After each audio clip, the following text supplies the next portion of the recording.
Ребят, всех приветствую на своем канале.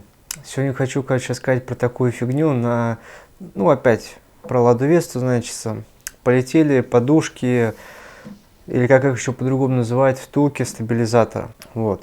Ну, то есть, как гремят кости, это понятно, то есть, вы едете по каким-нибудь колдобинам, допустим, включаете нейтралку, и у вас начинают сразу происходить стуки, то есть, понятно. И опять же, когда вы снимаете эти стойки стабилизатором, вы вот этот шарик берете, так пальцем туда-сюда, ну, то есть, если он легко болтается, да, ну, то есть, понятно, что он убитый. Если тяжело, значит, он еще рабочий. Вот. В чем, значит, заключается вся фигня в данный момент? Почему я решил, что втулки стабилизатора? Потому что у меня, втулки и стойки полетели на, почти 25 тысяч. Вот. То бишь, получается, когда ты едешь по колдобинам, происходит стук, то есть это гремят стойки стабилизатора. Но появилась еще одна такая фигня, то есть когда ты начинаешь трогаться, меня сейчас помнят водители, которые ездили на заднеприводных автомобилях, то есть когда разбивается крестовина на кардане, когда вы начинаете трогаться, в кардане появляется люфт, и вот этот удар, туф, вот такой вот. Здесь происходит то же самое, хотя она переднеприводная. То есть вы начинаете трогаться, и у вас происходит как будто вот удар вот этим самым карданом. То есть раздолбались втулки.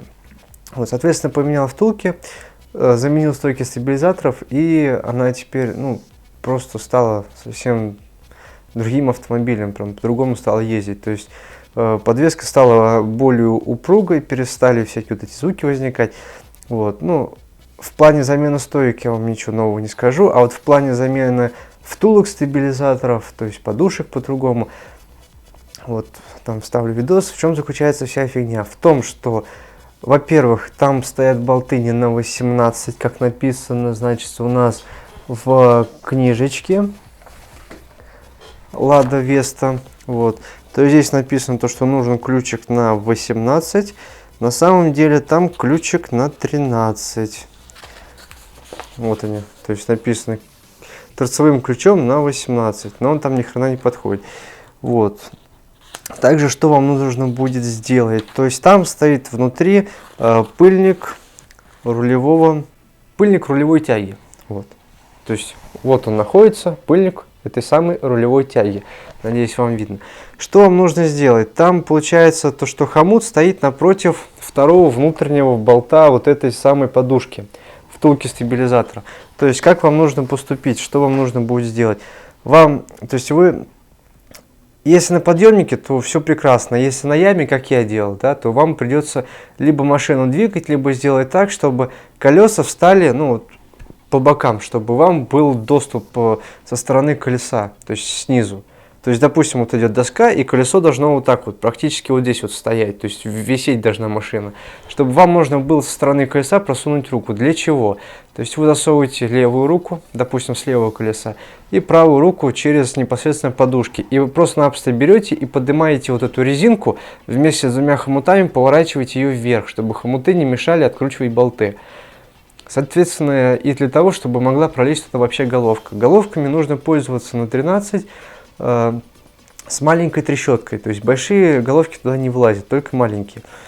Вот. Также там имеется, значит, отверстие в этих болтах под торакс, то ли на 30, то ли на 32, я точно не понял. Вот. На 30 он болтается, значит, следующий на 32, у меня просто такого нету.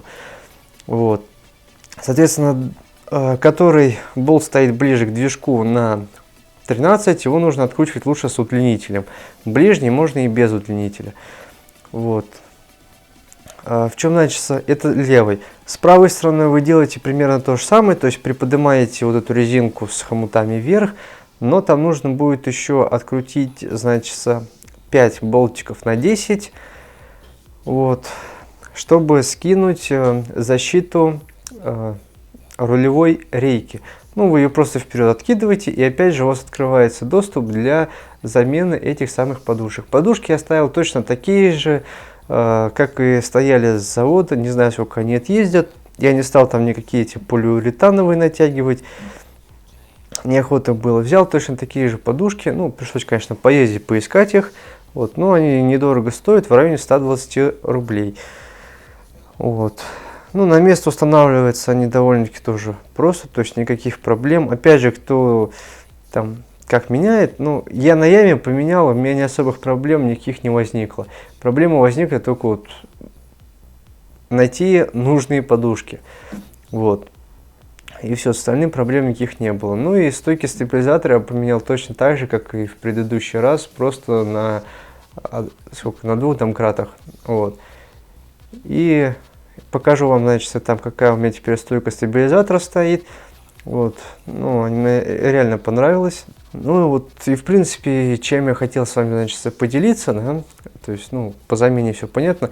То есть, если вы начинаете трогаться и у вас возникает стук, то, скорее всего, у вас разбиты втулки. И у меня эта вся фигня начиналась уже давно, когда они начали скрипеть на 13 как раз тысячах, когда я поставил новые стойки стабилизаторов. И когда я ездил в автосервис, ребята мне точно так же сказали, то, что у тебя разбивают стойки стабилизаторов из-за того, что у тебя хреновые втулки стоят. То есть из-за втулок разбивают непосредственно стойки. Вот, ну, сейчас не знаю, поездим, посмотрим. Надеюсь, такого больше повторяться не будет. Так. В плане закручивания лучше закручивать сначала те дальние движка, потом вот эти. Чтобы можно было стап вот так оттянуть и болт туда все-таки просунуть. Потом уже это затягивать. Наоборот не получается. Короче, эта фигня отворачивается только вот это для правой этой вот. Вот, на этом, ребята, у меня все. Спасибо за просмотр. Надеюсь, был видос вам полезен. На этом у меня все. Всем пока.